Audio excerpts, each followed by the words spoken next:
Oramos en el nombre de Cristo Jesús. Amén. Voy a tomar un poquito de agüita. Me voy a hidratar. Porque hoy día sí que voy a necesitar hidratarme. Y yo creo que ya sabemos hacia dónde vamos. ¿Ya? Muy bien. Nosotros hemos tenido durante algunas semanas series de enseñanza desde los conceptos que nosotros tenemos que tener como conocer a Dios. Cualquier creyente tiene que conocer a Dios. Luego pasamos que para conocer a Dios, ¿qué tenemos que usar? Nuestra mente, por supuesto. Y el Señor dice que cultivemos una mente cristiana. Y la semana pasada vimos que de alguna manera cultivar una mente cristiana tiene que ser un mandamiento, porque la Biblia dice ahí en Romanos capítulo 12, no os conforméis a este siglo, ¿ya? Sino transformados por medio de la renovación de vuestro entendimiento. Y el entendimiento tiene que ver con tu cabeza, ¿ya? Con nuestra mente, de cómo interpretamos las cosas, ¿ya? Pero hay diversas formas en las cuales nosotros interpretamos las cosas. Interpretamos, por ejemplo, las decisiones políticas que tenemos que tomar, interpretamos, por ejemplo, las decisiones económicas que tenemos que tomar, cómo vamos a criar a nuestros hijos. Está todo en un marco que debería ser bíblico, ¿ya? Pero hay un marco particular que hoy quiero ver, ¿ya? Y es cómo nosotros comprendemos las características que un hombre tiene que tener. ¿Cuál es la perspectiva de la Biblia respecto a lo que es un hombre? Porque nosotros vemos en el versículo, dice, esfuérzate y sé hombre. Y me gustaría que hoy día pudiéramos profundizar y adentrarnos, ¿no?, en qué significa esto desde la perspectiva bíblica, pero también observar qué es lo que la cultura y nuestra sociedad nos presenta hoy día que tiene siendo un hombre, ¿ya? Y vamos a ver a grandes rasgos algunos puntos, cuál es el llamado del hombre, lo que un hombre debe hacer, cuál es el problema que tiene el hombre, y por último, si es que efectivamente tenemos una solución, ¿ya? ¿Y dónde nosotros nos encontramos? Nos encontramos en Primero de Reyes, ¿ya? Y ahí algunos de ustedes van a encontrar un subtítulo que dice Mandato de David a Salomón o algo por el estilo, ¿ya? Y lo que nosotros encontramos acá es que David está acabando su reinado. Y hay disputas de los hijos de David, quién va a ser el siguiente rey. Y entonces lo que va a hacer David va a querer confirmar quién es el que va a tomar el cetro ahora en esta monarquía, ¿ya? ¿Y quién es entonces el rey que viene después de David? Es Salomón. Hay un momento, sí, efectivamente, que Israel se divide, ¿cierto? Pero hay una parte del gobierno que sigue, por supuesto, con Salomón. Porque el hermano de Salomón quería tomar el trono. Y ante esta necesidad de confirmarlo, David habla con Salomón, con su hijo. Y le da algunas instrucciones y le da algo que necesita saber, porque viene un objetivo o una misión sumamente importante. ¿Cuál era la misión? Ser un rey. Va a tener gobierno sobre personas, va a tener gobierno económico, etc. ¿Ya? Y entonces David le da algunas recomendaciones. Es como si a un presidente, el presidente anterior, claro que aquí nosotros estamos en democracia, ¿ya? Y tenemos que escoger lo que nos queda nomás. Ese es otro tema, ¿ya? Pero de lo que queda hay que escoger. Entonces un presidente le da instrucciones al otro de qué es lo que debería hacer. Y ante esta gran responsabilidad, entonces David le dice a su hijo, versículo 2, mira, yo sigo el camino de todos en la tierra. ¿Qué significa? Morir. Yo voy a morir. En algún momento voy a morir. Dos puntos, más bien dice punto aparte. Esfuérzate y sé hombre. Y quiero mencionar en primera instancia un punto, porque hay una forma global en la cual nosotros hablamos de hombre, que es el ser humano, ¿ya? Y yo no voy a tener tiempo para entrar en esto ahora, pero el hombre y la mujer son iguales en dignidad. ¿Está claro esto? El hombre y la mujer son los iguales en dignidad, son los dos hechos conforme a la imagen de Dios. Génesis 1:27 dice, y creó Dios al hombre en su imagen, al hombre. Y cuando habla ahí es ser humano. Y dice, y creó Dios al hombre a su imagen, a imagen de Dios los creó, dice, varón y hembra los creó. Entonces, lamentablemente sí. Y una de las cosas penosas es que se supone que, por ejemplo, la cultura judía debía entender esto sumamente claro. Es efectivo que existen diversas funciones. ¿Un hombre puede tener una guagua? ¿Puede un hombre tener una guagua? No, ¿cierto? Porque tiene características distintas, tienen funciones distintas. Pero eso no quiere decir que no tenga la misma dignidad. ¿Y qué pasa? Que debería ser normal que la cultura cristiana, incluso a los judíos que tienen esta palabra, tener este respeto intrínseco por la mujer. ¿Y sabe que había una oración de los judíos en la mañana? ¿Y sabe qué oraban? Decían, gracias Señor por no ser gentil y no haber nacido mujer. Ese era el concepto que tenían algunos judíos respecto a la mujer. Y algunos cristianos también tenían y tienen algún concepto como que la mujer tiene una menor dignidad. Y eso es mentira. Que quede claro hoy día, y siempre queda hoy, que varón y hembra son iguales en dignidad, pero efectivamente tienen funciones distintas. ¿Sí? Pero hoy día no voy a entrar a identificar, no vamos a entrar a identificar cuáles son las funciones específicas de la mujer y sus características, porque hoy día los que van a recibir castigo, ¿qué le van a hacer? Nosotros. Así que afírmense. Porque la próxima semana le toca las damas. Ahí Miami. ¿Sí? Muy bien, entonces, vamos a ver el primer punto, hermanos. ¿Cuál es el llamado para el hombre? Y ahora estamos hablando del varón, de las características de un varón de Dios. ¿Ya? Y entonces el versículo 1 del capítulo 2 dice, llegaron los días en que David había de morir, ya lo comentamos, y ordenó. No le dijo, mira, ¿podías evaluar lo que yo te voy a decir? Le dice, mira su hijo, yo te ordeno hoy día y te voy a ordenar algo. ¿Ya? Yo sigo el camino de los muertos, perdón, el camino de todos de la tierra porque voy a morir. Y le dice, esfuérzate y sé hombre. La pregunta que nosotros nos tenemos que hacer es, ¿qué significa que le haya dicho a su hijo que se tiene que esforzar y tiene que ser hombre? ¿Cuándo nosotros nos esforzamos en algo? Nos esforzamos cuando tenemos que hacer alguna actividad específica. Por ejemplo, el esfuerzo cuando nosotros tenemos que estudiar, cuando se les dice a los hijos y las hijas tienen que estudiar, es porque tienen que estudiar.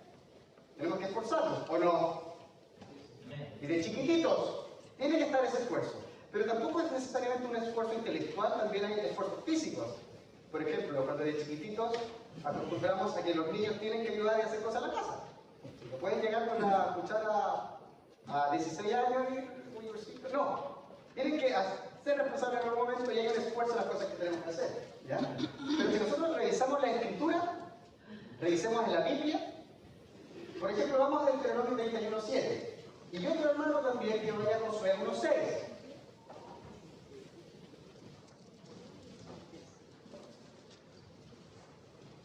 Y estamos hablando de la perspectiva bíblica de lo que significa ser hombre.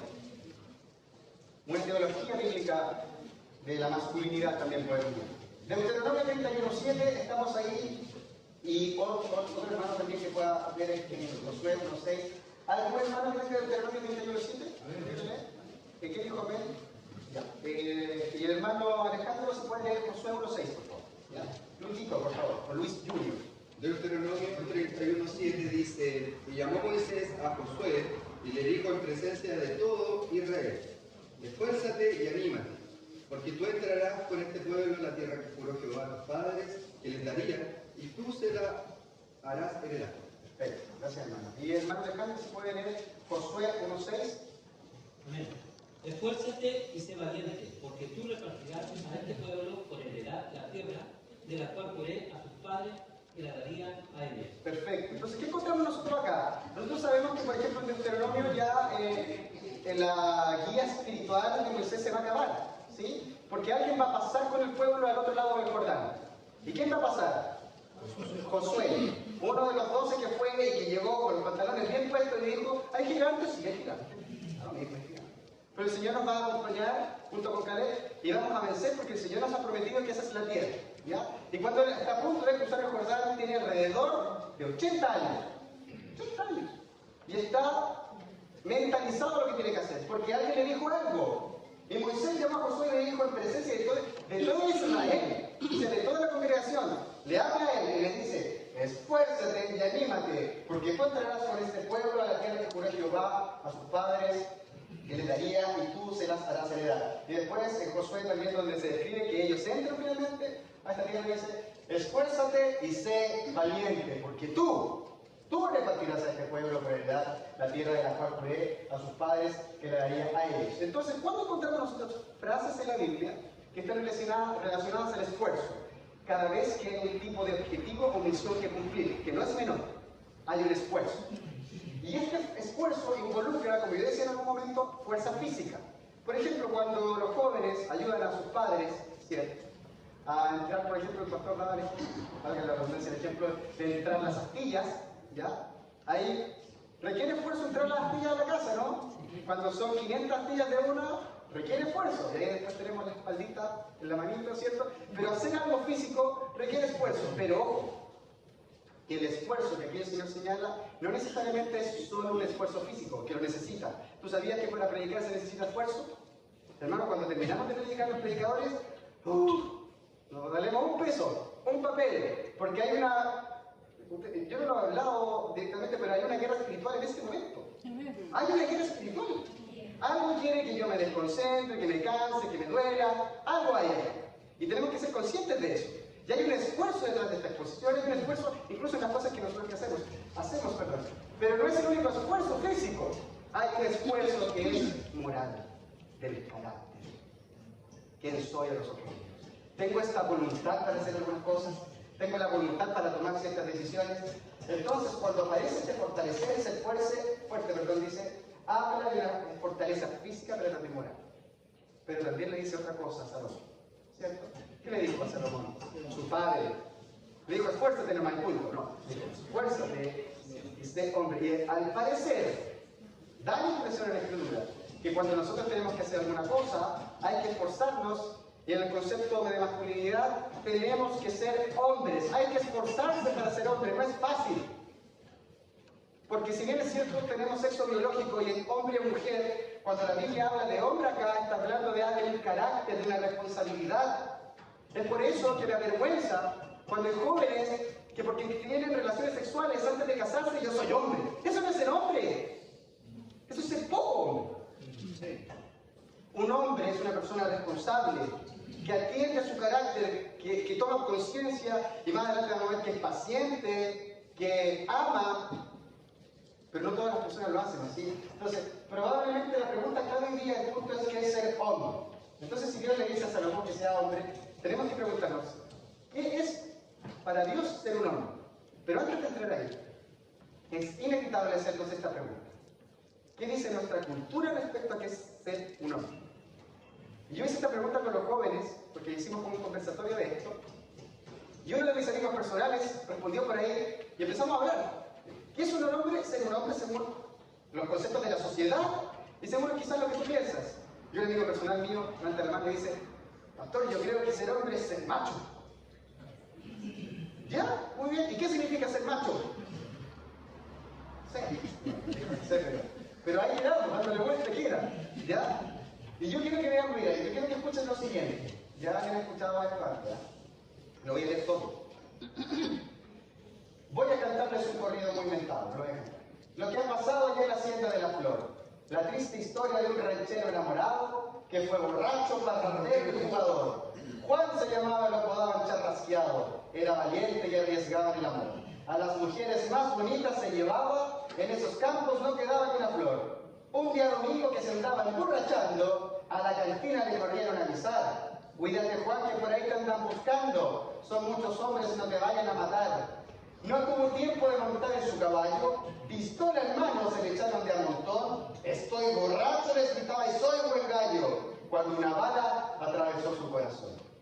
Aquí termino de cantar este corrido de Juan Ranchero Charrasqueado burlador, que se creyó de las mujeres consentido, que fue borracho, parrandero y jugador.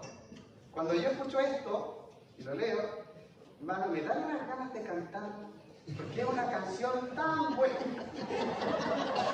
Y yo creo que algunos de ustedes escucharon esto, y hermano, yo escucho esta, la canción. Pero puede ser que la cantamos, es chistoso, pero te das cuenta de lo que está hablando, ¿no? Sí. Y para un hombre en la cultura de hoy día, ¿qué es ser un hombre? Y es exactamente lo que está ahí. Y esto no es novedad, porque esta canción es antigua. Bueno, el texto no, pero musicalmente. Pero es antigua. Y hay música hoy día, actual, que apunta a lo mismo. Yo leí una canción con los jóvenes y decía, quiero quemar hierbita mala. ¿Usted sabe qué es eso, no?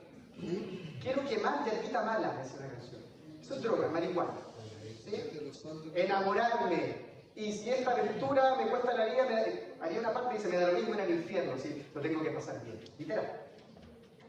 Entonces lo que yo quiero que hagamos es que contrastemos la cultura, lo que nos presenta, porque inevitablemente, hermanos, nosotros sin quererlo tomamos cosas de esto. Tú dices, yo no soy borracho, doctor. Yo no soy parrandero. Pregunta, ¿cómo tratas a tu esposa? ¿Cómo tratas a tus hijas? No sé si me doy a entender. Entonces, lo que quiero decir en este punto es que según nuestra sociedad, un hombre en nuestra sociedad es un hombre que tiene muchas mujeres o que tiene mujeres por ahí. Tú lo puedes conversar con los jóvenes, no, una cosita por acá, una cosita por allá. Un hombre es una persona que se emborracha, ¿sí? De hecho, tengo las canciones hoy día. Yo soy profesor, entonces tengo que escuchar la música. Y hay una canción que dice, son las 3 de la mañana y no has llegado, dice la canción. ¿Alguien se acuerda? ¿Ya? Y cuando responde el hombre dice, pasándola bien, así andaba yo, dice la canción. No la voy a cantar. ¿Ya? Pero ¿cuál es la característica que vemos aquí? Que un hombre en nuestra cultura, según la cultura, es un hombre que trata mal a las mujeres, que las usa como un objeto, que para él la mujer es un pedazo de carne, que además se emborracha cuando quiere y nadie le diga nada porque él es un hombre. Y yo me pregunto si eso es lo que la Biblia nos presenta respecto de ser un hombre. Yo tuve un alumno, Jeremías, señor. Espero que Jeremías no escuches porque voy a hablar de ti. Estaba hablando con Jeremías una vez, cuarto medio estaba a punto de salir, y en estas informalidades, Jeremías, ¿qué vas a hacer? Y yo, no, profe, no sé qué voy a hacer, y no sé, no me quiero tomar nada en serio. Y le preguntaba, oye, ¿estás peleando? No, no estoy peleando, no quiero nada serio, pero tengo cositas por aquí, otras por allá, no quiero nada serio. Toda su vida estaba vinculada a un joven que antiguamente, hermanos, a los 18 años eran hombres. Ya habían trabajado a los 11, a los 10, a los 13, a los 14 años, ya habían tenido la posibilidad de sostener una casa y parar la olla. Hoy día, ¿qué? Un niño es un niño a los 18 años y se cree el hombre. Ese es hombre vergonzoso. Y ahí estaba, yo no quiero nada serio. Y los conceptos hoy día están totalmente distintos y traspapelados de qué es lo que significa tener una masculinidad bíblica. Si nosotros contrastamos lo que dice la Biblia respecto a un hombre y respecto a nuestra sociedad, vamos a observar una gran diferencia, porque la Biblia dice que fuimos creados a imagen y semejanza de Dios. Y también hay un montón de versículos que nos hablan de las características que tenemos que tener. En 1 Corintios dice que hay que comportaros varonilmente. Y cuando pienses en esto, no pienses que un hombre bíblico, o desde la perspectiva bíblica, es aquel que yo iré, una vez al año nomás. Así le hablan al Señor. O también está esa costumbre, algunos que dicen, yo pego una vez al año. Y yo me pregunto, mírenme a mí, yo me pregunto si esa es una cualidad de un hombre. ¿Un hombre es una persona que le falta el respeto a su esposa? ¿Eso es un hombre? ¿Y por qué lo hacemos entonces? Porque soy hombre. Yo me acuerdo una vez estaba en una reunión de varones y daba la impresión de que, porque estábamos en esa reunión, se ponga una cosa así. Eso es ser un hombre. O sea, ser un hombre te da licencias para ser respetuoso, para hablar como quieres, para golpear la mesa, porque soy hombre. Para tirar el vaso y quebrar. No sé si me lo voy a entender. Y esto no es lejano, porque puede ser una cultura exterior, dices tú. Pero los cristianos tomamos malas costumbres desde ahí y las tenemos a justificar, no, porque ser un hombre es ser machito. Y la verdad, hermanos, es que el Señor nos invita a reflexionar que hay características. Si quiero que vayamos a 1 Timoteo 6:11, porque ahí nosotros vamos a ver, si bien es cierto, de todas maneras, hermanos, mientras usted busca 1 Timoteo 6:11, el segundo versículo de Primera de Reyes, que vamos a ver ya, habla de guardar mandamientos y hay cosas que tienen que ser el hombre, ¿ya? Pero, Primera de Timoteo 6:11, tiene unas características pero claras, ¿ya? Y 1 Timoteo 6:11 vemos a Pablo hablándole a un joven pastor, ¿cierto? No sabemos específicamente cuántos años tiene, hay unos que dicen 17, 18. Otros que dicen que joven en ese contexto era 30. Hagamos una media de 25 años. ¿Ya? Dice, más tú, a Timoteo le dice, ¿qué le dice? Hombre de Dios. ¿Ya? Y aquí vienen características del hombre de Dios. Huye de estas cosas. Sigue la justicia, la piedad, la fe, el amor, la paciencia, la mansedumbre. Y a mí me hacen un llamado de atención inmediatamente cuando dice, huye de estas cosas. ¿Usted se acuerda de José? ¿Se acuerdan de José? Los hermanos lo vendieron, ¿cierto? Él lo llevaron a dónde, lo llevaron a Egipto, ¿cierto? Y él después empieza a trabajar como un principal en la casa de de Potifar. Pero Potifar tenía una esposa. Y esto tiene que ser bien claro, hermano. Porque en el contexto egipcio, el cultivar la belleza física era algo importante. Entonces, cuando la Biblia nos habla de que la esposa de Potifar tienta a José para que José duerma con ella, tienes que imaginarte que es una mujer hermosísima. Es una mujer preciosa, hermosísima. Y esa mujer le dice a José que duerma con ella. ¿Y qué hace José?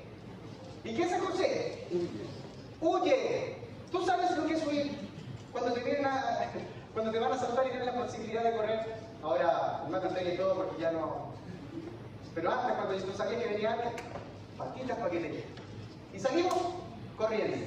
Huir. Mira, en nuestra cultura, cuando un varón tiene la oportunidad de cometer adulterio con una mujer hermosa, ¿qué le va a decir la cultura? Bien. ¡Hazlo! Pero si no van a saber, oye, eres hombre, te están dando, déjame. De hecho, yo lo quise buscar, pero yo lo escuché una vez en una conversación de argentinos que hay como un lema, así como que si está él, o sea, si era hombrecito, va a tener que serlo. Pero ¿qué hace José? ¿Qué hace José? Hace todo lo contrario a lo que nuestra cultura nos señala. Y él huye, hermano, huir de la tentación no es de poco hombre, es ser hombre. Es ser valiente, porque esa decisión fue una decisión valiente, porque probablemente en sus impulsos carnales, él quizás se vio tentado a estar con la esposa de su jefe, porque era una mujer hermosa. Nadie iba a saber, estaba solo. Pero ¿qué hizo él? Fue un hombre que se amarró los pantalones y dijo no, y salió corriendo. Y le costó la cárcel, pero no le importó. Eso es lo que hace un hombre de verdad. Entonces cuando yo me pregunto, varones, ¿tienen la posibilidad de cometer adulterio y está ahí a la puerta? O jóvenes, cuando tienen la posibilidad ahí a la puerta de tener relaciones sexuales antes de casarse, y cuando tú lo haces, eso es ser poco hombre. Porque el llamado a ser un hombre es que tú valoras a la mujer. Y lamentablemente dentro de nuestros conceptos, incluso como hombres cristianos, que de repente está, la mujer sigue siendo un pedazo de carne. Y la mujer no es un pedazo de carne. ¿Sabe por qué surge este gran movimiento del feminismo allá por los 60, 70 con Simone de Beauvoir, que era una mujer que escribió y tenía una pareja también que era atea? ¿Sabe por qué sucede esto? Porque históricamente se vio que incluso cristianos eran los que se sentaban aquí, pasaban adelante, oraban y todo lo demás, y en la casa llegaban a boxear a su señora. Y usted sabe a qué me refiero cuando digo boxear. Pastor, que nunca ha puesto una mano sobre mi esposa. Y no has lastimado su corazón 1, 2, 3, 4 y 5 veces. Lo hemos hecho, ¿no? Al faltar el respeto, al hablar agresivo, al hablar áspero. Un hombre de Dios es una persona responsable. Mira, dice, no es un hombre de Dios, oye estas cosas. Sigue la justicia, que es rectitud moral. Sigue la piedad, que es espiritualidad. La fe, el amor. ¿Qué quiere decir que diría una persona que escucha afuera? Esto. Un hombre es una persona que sigue la justicia, la piedad, la fe, el amor, la paciencia. No, pero hombre, ¿qué es paciencia? Me pregunto, ¿qué es paciencia? ¿Qué es paciencia? Eso que tengo con mi señora. Paciencia es esperar, es calmar. Porque ¿es difícil o no es difícil controlarse? Que el que me diga que es fácil controlarse es un mentiroso. Porque ya imaginaste que ibas a decir la contrarrespuesta, porque ya sabes que tu señora te va a responder de esa forma y ya tienes la tercera respuesta lista. Pero ¿qué dice el Señor que tenemos que hacer? Dice que tenemos que seguir la justicia, la piedad, la fe, el amor, la paciencia, y aquí esto remata para la cultura de hoy día, mansedumbre. ¿Qué hombre va a ser manso, perdón? Menso sí, como dice, pero manso no. ¿Y qué tiene que ver la mansedumbre con un control interno? Entonces, cada vez que nosotros se nos sale la cadena en la casa, o con alguien, lo estamos haciendo lo suficientemente hombres. Así que ojo, vamos ahí. Porque en rigor, la hombría espiritual y la hombría desde el carácter cristiano se tiene que ver reflejada. Se tiene que ver reflejada. Y dicho sea de paso, si alguien ha hecho algo así, hermanos, tenemos perdón del Señor. ¿Tenemos o no tenemos perdón del Señor? No eres un cristiano de segunda categoría. Si hiciste algo de lo que yo estoy hablando acá, si el Señor te perdonó, Él ha perdonado nuestros pecados pasados, presentes y futuros, y tampoco es para que las damas, si han perdonado, vuelvan a refregar esto en la cara. El Señor perdonó y perdonó, y si tú perdonaste, perdonó. Pero si hoy día ante nosotros aparece la posibilidad de hablar mal a nuestras esposas, a quienes nos rodean, de ser irrespetuosos, incluso la posibilidad de adulterio, no lo hagas. ¿Por qué? Porque tenemos que ser hombres. Tenemos que, yo siempre digo, hay que amarrarse los pantalones. ¿Qué significa amarrarse los pantalones? Es ser responsable. Hablamos con el José, hay que ponerse los pantalones largos. ¿Ah? ¿Sabes por qué hablamos de eso? Porque los niños usaban pantalones cortos. Y en escenas formales, de hecho en películas, por ejemplo en La novicia Raquel, hay un niño que tiene como 12 años y está con su pantalón corto. Pero hay un momento que ponerse los pantalones largos, ¿no? Y eso, jóvenes, y eso, varones, tenemos que hacerlo todos los días. No sé si me doy a entender. Un verdadero hombre, según el Señor, es una persona responsable, es una persona recta, es una persona que vive una vida agradable del Señor, que persiste en convicciones y que las cree de acuerdo a la palabra de Dios, que nosotros somos así. No somos, como yo les mencionaba anteriormente, respetuosos con las personas, con nuestras esposas. Hablamos áspero y está ahí la tendencia. Pero ¿saben que yo tengo un conflicto aún ahí? Voy a hacer la pregunta. ¿Es normal que nuestra cultura tenga el concepto de Juan Chapasqueado como un hombre? ¿Es normal que por la cultura del mundo, podemos decir, en nuestra sociedad, tenga esa parámetro, no? Sí, porque el mundo es el mundo y está gobernado por el principio de este mundo. Entonces hay algo que tú no te esperarías otra cosa. A mí lo que me asusta es que hay ciertas conductas que nosotros tenemos, que decimos ser cristianos, y las asimilamos del mismo mundo y las tenemos normalizadas. Las tenemos normalizadas. Mira, yo quiero ser muy sincero en este aspecto, porque los hombres y mujeres también, por supuesto, tenemos ciertos impulsos, ¿ya? Pero quiero explicar algo. El quinto día de la creación, Dios hizo algo que se llaman seres vivientes, que son los animales. ¿Qué día? Yo lo dije. El quinto día. Y el sexto día Dios hizo algo distinto, algo que se llama ser humano. ¿Cuándo lo hizo? El sexto día. Quiero explicarlo. Hay una cosa que son los animalitos, ¿ya? Animales que se mueven por instinto. Si ellos tienen un impulso sexual, ellos lo van a hacer porque son animales. Y el sexto día Dios hizo al varón y hembra, hizo al hombre, hizo al varón también, por supuesto. ¿Somos animales? No. Biológicamente, de la ciencia podríamos decir que sí, pero ¿somos animales? No. ¿Y por qué nos dejamos llevar por el impulso entonces? Si nuestro espíritu, te dice ser que cuando pasa alguien, una mujer prominente y con poca ropa, ¿sabes qué debería hacer? Tengo espíritu de sujeción, tengo dominio propio. ¿Y qué deberías hacer tú? Oh, chuta, ¿qué pasó? Hermanos, uno puede encontrar a una mujer bonita o no, por supuesto. Pero otra cosa distinta, que lo hemos puesto como ejemplo, pasa una jovencita, pasa una mujer y tú viste, sí viste.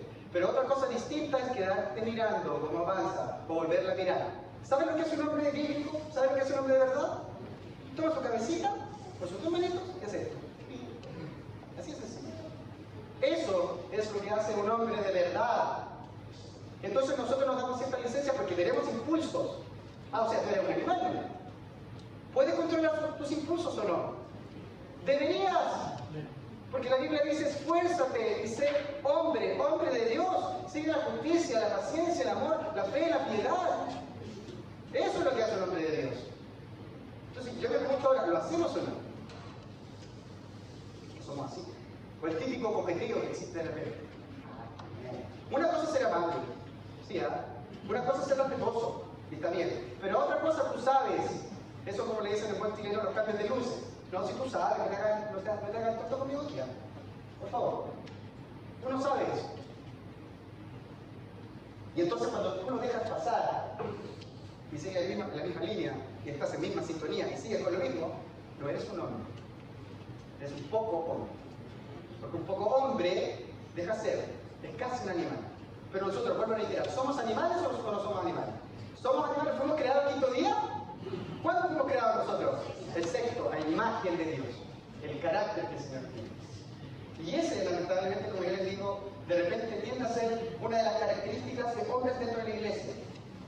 ¿Se imagina usted al rey David que cuando llegue el profeta Natán, y el profeta Natán le hace el ejemplo de que se comieron una ovejita, de que Natán le haya dicho, oye, tú hiciste esto, y él le hubiese dicho, ay, pero es que yo soy así?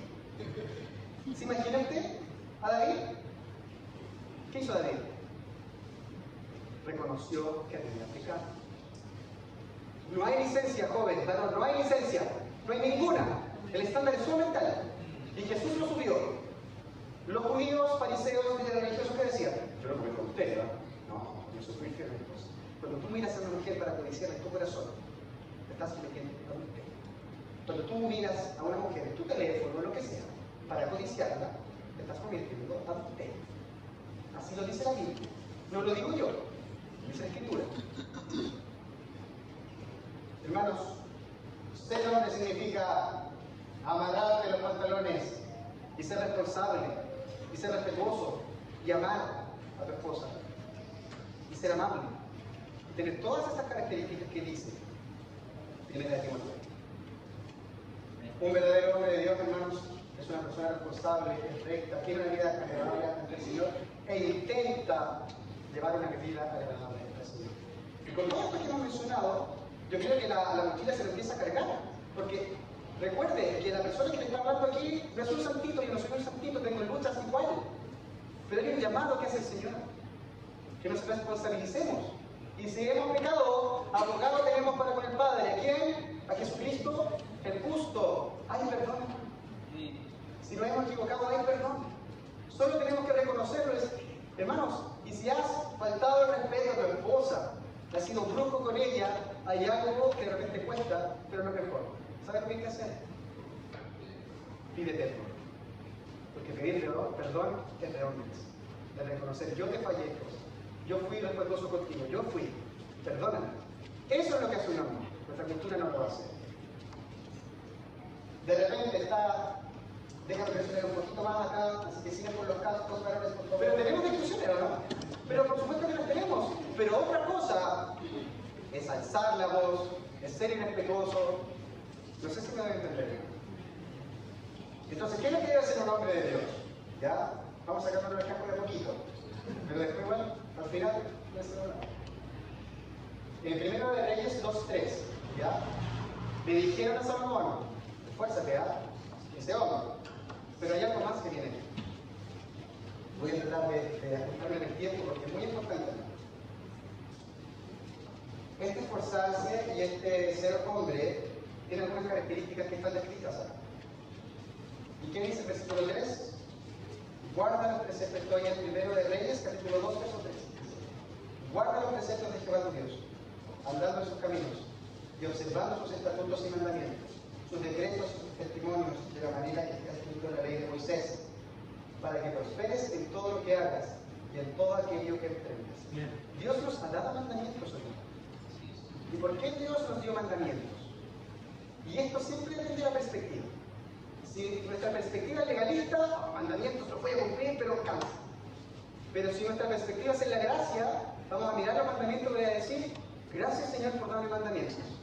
Porque con estos mandamientos tú me cuidas. Dice que tomaron una manada de ovejitas y les pusieron un cerco alrededor, el pastor, y las guardó durante un tiempo. Y había una ovejita, la ovejita descarriada, ¿ya? La que siempre quería saltar. Y empieza a decirle a todas las demás ovejitas, dice, es que yo quiero saltar la cerca, yo no sé por qué el pastor nos puso esta cerca. Dice, por algo la puso. Si nosotros las viejas que llevan, decían a las ovejitas viejas que llevamos tiempo, sabemos que por algo lo hizo, suponiendo que las ovejitas están hablando entre ellas. Y entonces la ovejita dice, no, es que yo quiero saltar la cerca, y es que yo quiero saltar la cerca. Y una de las ovejas le dice, oye, ¿tú no te diste cuenta por qué el pastor puso la cerca? Pero es que no me deja ser feliz, no me deja vivir mis libertades. Y una de las ovejitas le dice, mira, atrás de la cerca, acércate. Y se acerca, y a la orilla, ¿sabe lo que había? Había un precipicio, debajo estaba lleno de leones. ¿Por qué Dios nos pone mandamientos? Porque nos ama. Amén. Porque nos cuida. Cuando dice no cometerás adulterio, ¿es porque es fome? Porque nos cuida. Porque así cuidamos a nuestras familias, nos cuidamos a nosotros mismos y no le hacemos daño al resto. ¿Cuántas historias de familias rotas por romper ese mandamiento? ¿Te das cuenta que el Señor te cuida? Que no esté pesado. Y cuando nosotros lo miramos como un padre, y debo decirlo, es cada vez más plausible o más claro cuando nosotros tenemos hijos, que con los hijos, cuando le damos una instrucción y le decimos que hagan algo, le damos un mandamiento, lo hacemos porque sabemos que hay algo mejor para ellos. Cuando le decimos a los niños, cómete la comida, es que no tengo hambre, y al ratito después está comiendo un majarato. Y le decimos a los niños nosotros, come la comida. ¿Por qué le decimos que coman la comida? Porque si ellos están saludables, es probable que tengan menos enfermedades y puedan utilizar mejor su mente cuando vayan al colegio. Por eso le decimos, niños, ¿ves que se coma la comida? Seba, cómetela. ¿Pero por qué? Porque los padres queremos tener un cuidado sobre los hijos, hermanos. Dios nos pone mandamientos y cercas con un ánimo de cuidarnos, de tenernos ahí, de que no salgamos. Pero nosotros tenemos la tendencia a saltarnos la cerca, ¿no? Ahora, mira, a propósito, 1 Juan 5:3 dice, pues este es el amor a Dios, que guardemos sus mandamientos. ¿Y sus mandamientos? Son famosos. Cuando lo entiendes, no. Gracias, Señor, por haberme dado este mandamiento. Cuando nos dice, por ejemplo, no digas falso testimonio, gracias, Señor, porque mentir trae una culpa y una carga tan difícil que en algún momento la persona que mintió tiene que soltarla. Y esa ansiedad de, me van a pillar. Está ahí, jovencito, fratamiento. Está ahí, hasta que un momento, ¿qué pasa cuando alguien dice la verdad y confiesa? Sí. Eso es lo que pasa cuando nosotros confesamos nuestros pecados ante el Señor. El Señor está esperando a que lleguemos. Señor, lo dice. Y tenemos al abogado, tenemos al Señor que nos está esperando ahora. El problema del hombre, hermanos, y yo podría terminar acá, y dar la arenga de que vayamos y seamos hombres de Dios. Pero ¿saben lo que va a pasar en la semana? Nos vamos a equivocar. Ya hay esposas. No está esperando la respuesta de su esposo. Pero somos personas que tenemos pecado. Hombre y mujer, tenemos pecado, ¿no? Sí. Y cargamos con eso. Y el llamado es que dentro de lo posible nosotros podamos ir cambiando nuestras actitudes. Conversamos con el hermano Luis de que un pastor mencionaba lo que tú has hecho durante 15 años lo tienes cambiando en un día. Hay cosas que requieren tiempo y que requieren paciencia, ¿sí? Pero lo que yo estoy diciendo acá es que, mira, todos los reyes, porque nosotros estamos hablando del rey Salomón y le dieron este mandamiento. ¿El rey Salomón lo cumplió a cabalidad? No. Cuando él estaba a punto de morir, dicen que escribe Eclesiastés y al final dice, teme al Señor y guarda sus mandamientos porque esto es todo de hombre. ¿Sí? Y todos los reyes que vinieron después, ¿qué dicen los libros de Reyes y Crónicas? Hizo lo malo ante los ojos de Dios. Hizo lo malo ante los ojos de Dios. Hizo lo malo ante los ojos de Dios. Pero hubo uno que hizo lo bueno. Hubo uno que hizo lo malo ante los ojos de Dios. Malo. Y de nuevo aparece uno como Josías que hizo lo bueno. Y después, malo. ¿Qué estoy diciendo con esto? Que nosotros como hombres tenemos la tendencia a no ser el hombre que Dios quiere. Y ese es nuestro gran pecado, hombres. Ese es el pecado. Vamos rompiendo los mandamientos tras mandamientos porque no somos capaces de ser el hombre que Dios quiere. Pero había una profecía que decía que iba a haber un verdadero rey, del linaje de David, que iba a venir a restaurar las cosas. Hay una profecía que decía que no iba a haber hombre perfecto entre nosotros, pero iba a venir el Hijo del Hombre. ¿Y ese Hijo del Hombre quién es? Él es Jesucristo. Y Jesucristo lo que nos hace, ¿y qué hace? Él es el que perdona nuestros pecados y Él sabe cómo somos. Y Él es el que nos toma y nos lleva adelante para ser los hombres que Él quiere que nosotros seamos. No podemos solos. No te esfuerces solo, porque no puedes solo. Necesitamos la gracia de Dios, necesitamos diariamente el perdón, porque cuando tú te esfuerzas por volver a ser un hombre de Dios, te vas a equivocar. Y si lo haces por las tuyas, te va a dar una pena tremenda, incluso puede caer en depresión. Pero ya aquí está la puerta. El verdadero Hijo del Hombre. Sepamos de nuevo. Pero yo te digo, ahora necesito que tú confíes en mí. Ese es el Evangelio de la gracia del Señor. Necesitamos a Jesús. También necesitamos a Jesús para aprender a perdonar. Varones, necesitamos a Jesús para aprender a perdonar. Él es el que tomó nuestro lugar, es el verdadero hombre crecimiento que tanto nosotros necesitamos. Porque en nuestras fuerzas no lo vamos a lograr. Y tenemos que ser conscientes de esto. Por eso es que Jesús no es necesariamente solo un modelo. Él es nuestro Salvador. Él es el que nos lleva a casa. Conclusiones.